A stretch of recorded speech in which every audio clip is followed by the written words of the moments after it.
Hello everyone, bringing you a video today talking about this and its Desert DPM counterpart, and this is a Smock Combat Temperate, commonly referred to as the 1994 pattern. Basically the last pattern of combat uniform prior to the introduction of Soldier 95 in the mid 1990s. Of course there are a pair of trousers that go with this as well, but in this video we're going to be focusing on the combat smocks. So a good design overall. I really like this. Purely from a civilian point of view and a collector's point of view, I really like the design. I'd be very interested to hear from those who used these, their opinion of the design. It seems to be a lot better made than the preceding 1984 pattern, and it has some good features which had appeared on private purchase clothing, and certainly I've seen modifications to achieve the same thing, having these vertical zips accessing inner pockets in the chest here, good for carrying maps and that sort of thing. And we'll see the bags for these, they're really quite voluminous. We'll see the internal dimensions of these when we turn this inside out, of course. So the idea of this video is to have a look at this in some detail. We'll also have a quick look at a Desert DPM example as well later on. We won't look at all the features on that because they're basically the same as we have here. We'll have a look at that Desert DPM example on the mannequin as well, and look at the differences in the nomenclature, the labels and so forth. So we'll start at the top here, or start in the middle rather, with this central closure, the main opening of the smock. We no longer have buttons with a flap covering the zip. You just have the zip down the front here. It's a heavy duty plastic zip in this instance, basically similar to that which would be carried over to the Soldier 95 smock. There's a flap behind this, but obviously you now just have the zip exposed with no buttons, so makes taking this on and off a little bit easier. You have 4 pockets, as you can see here. So these are large bellows pockets. You can see they are all bellows pockets there, and they are closed with a single button, but these are larger than those which had been seen on the previous standard issue combat smocks, more akin to those you'd have seen on Arctic clothing, which means they're easy to deal with when wearing gloves, just from the fact that they're a bit bigger. So all of the pockets there have these larger 4-hole buttons. Of course, still 4-hole buttons in this instance. Soldier 95 would introduce the Canadian type buttons, which attach with a loop of cloth rather than with thread through the 4 holes. They have basically a bar down the middle which a loop of cloth passes around. I'm sure most viewers are familiar with them. They're used on all sorts of military clothing, but still 4-hole buttons in this instance. You have lightweight plastic zips here, which, as I've said, access large internal pockets there, one on each side. So they sit next to the zip for the main closure of the smock there, as you can see. That's basically the details of the front here. We'll start moving this around now and have a look at some of the other details. Looking at the right hand side here, you can see we still have epaulets. There's an epaulette up on the shoulder here, and this is held in place by one of the smaller buttons which we used extensively on previous combat smocks. Still epaulets. You don't yet have the front and back rank tabs which were carried across from Arctic clothing for the Soldier 95 uniform. You still have shoulder epaulets in this design. The sleeve is pretty plain, as you can see there. There's a line of stitching here for where there's a double thickness of cloth on the inside. We'll see this when we turn it inside out. And then at the cuff here, this simply adjusts in using touch and close or Velcro, as you can see there. So very, very simple. You have a long strip of the soft or loop touch and close there, and the hooked section on this little tab, and gives you a wide range of adjustment on the cuff there to tighten this in around the wrist. So that's the right hand side of the smock. We'll move this around now and have a look at the back. Looking at the back here, there's not a huge amount to talk about really. It's very plain. There's no yoke over the shoulders or anything. You can see the stitching here for the waist draw cord, which we'll of course see when we turn this inside out. One thing this does give opportunity to look at is the relatively muted DPM print used by this time, with a fairly muted colour palette, which you can see here. Looking at the left hand side, there is a little bit more to talk about here. It isn't quite a mirror image of the other side. You have an arm pocket here with a pointed pocket flap closed by a single small button there, as you can see. If we open this up, there's a single compartment at the front here which would take a single pen, and then a larger compartment to the rear here, as you can see. Otherwise, this is basically a mirror image of the other side of the smock. The only differentiation is having the arm pocket on the left arm, you can see here. So I've turned this inside out now so we can have a look at the internal details, and obviously we're looking at the front of the interior here. And you can see we effectively have a double layer of cloth down to the waist draw cord, as you can see here. And this forms the bag for the pocket access through the vertical zip on the front. So it's a very large, very voluminous internal pocket, as you can see here, one on each side.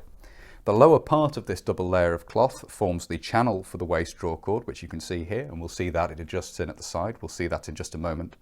And then the bottom hem here, you have another draw cord which draws in at the front there and can be tied off. You can see that on both sides here. You can see details of the heavy-duty plastic zip there, which sits in front of this flap, which doubles over behind it to give some windproofing.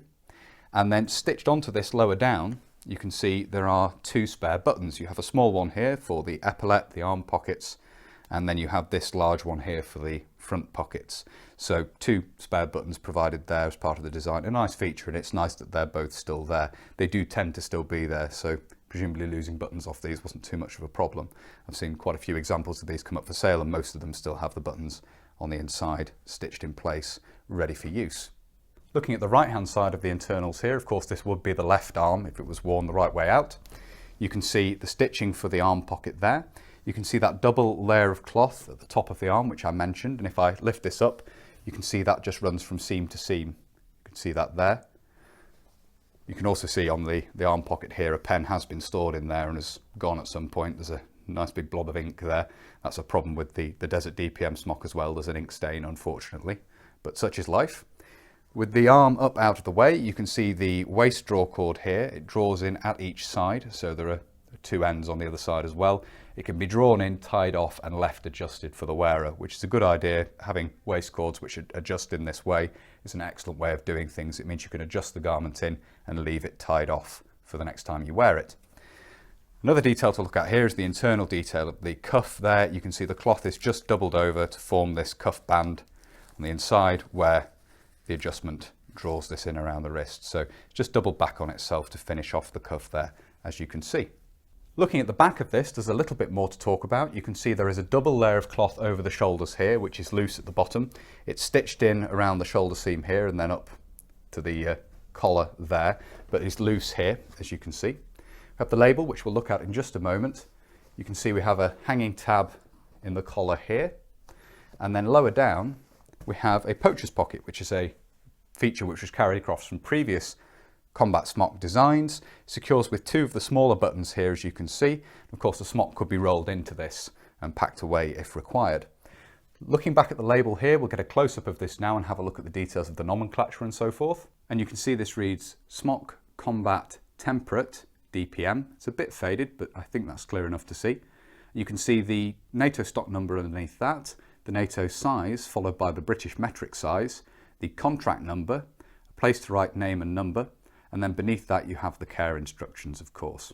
And finally, looking at the left-hand side here, which is of course the right-hand side if this were worn the right way out, there's not a huge amount more to see here. It's a mirror image of the other side, but for the fact you don't have the stitching for the arm pocket. You can see the other end of the waist draw cords here. Again, they can be evenly adjusted in on each side and then tied off and left adjusted for the wearer. So that's the interior details of this, and obviously the details of the label as well. We'll move on now to have a look at a Desert DPM example of this smock. So this is a version of the Smock Combat Temperate, but made in Desert DPM camouflage, as opposed to the green or Temperate DPM, which we just looked at. So my understanding is this is the first sort of heavyweight combat smock, the first Temperate combat smock, standard issue smock made in Desert DPM print. Specialised clothing, private purchase items, that's a different story. But I believe this is the first sort of Temperate combat smock, standard issue Temperate combat smock made in Desert DPM print. And this of course complements the Gulf War era Desert DPM clothing, the jacket combat tropical and the trousers combat tropical made in Desert DPM cotton, and the follow-up tropical combat uniform, the teabag tropical combat uniform as well. So as I say, a Temperate combat smock made to be used with that Desert DPM clothing. Obviously the tropical combat jacket is really more of a shirt. It just has breast pockets, doesn't have lower pockets, frequently worn tucked in, so it's more of a shirt even though it's called a jacket. This is the first proper smock, standard issue smock made in the Desert DPM print. As I say, all the features of this are exactly as we saw before. The two vertical zips accessing the inner chest pockets there, the outer bellows pockets. I mentioned the ink stain. You can see someone's had a pen or something in here that's leaked at some point, unfortunately. Otherwise, it's in pretty good condition. I'm not going to go over this exhaustively to show you all the features because they are exactly the same as those we've just looked at, but we will have a look at the label which shows the difference in nomenclature for this being Desert DPM rather than the green or Temperate DPM. So as you can see, this is still referred to as Smock Combat Temperate because temperate refers to the weight of the cloth, the weight of the garment. It's designed for wear in temperate conditions. So it's Smock Combat Temperate Desert DPM. You then again have the NATO stock number underneath that, the NATO size, the British metric sizing, and then you have the contract number there. And beneath that, name, number, and again you have the care instructions there as well, basically as we saw before. So I do hope you found it interesting looking at this, and obviously the Desert DPM version as well. This particular design of Smock is one of my favourites, and it's basically my cut-off point in terms of collecting as well. So this is about as late as I get, is sort of mid-1990s.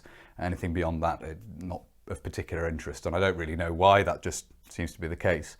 When I was a cadet, I was able to get hold of one of these. They were still floating around in stores to some degree. The 90s, the pre-Soldier 95 90s combat uniform was still knocking around, and I presumably liked the design then as well and managed to find one in my size in stores, and that was my Smock. So it's a nice design from my perspective. I like it. I'll be very interested, as I said towards the start of the video, to hear from those who used these, your opinion of them. I certainly think, just from looking at the quality of the manufacture and so forth, it must have been an improvement on the 1984 pattern that preceded this. And of course, that be used together, the 1984 pattern, this, and even some 1968 pattern combat clothing still knocking around, would be used in the 90s up to the introduction and the wide-scale issue of Soldier 95.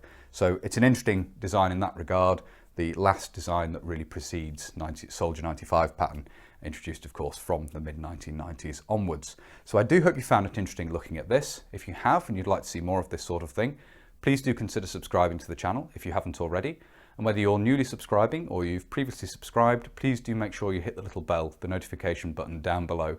That will of course alert you when I upload future videos. If you really like my uploads and you would like to support the channel, you can. Both Patreon and PayPal are linked down below. And as always, a huge thank you to everybody who supports the channel using those two methods. It really is greatly appreciated, as I always say. Thank you all very much indeed.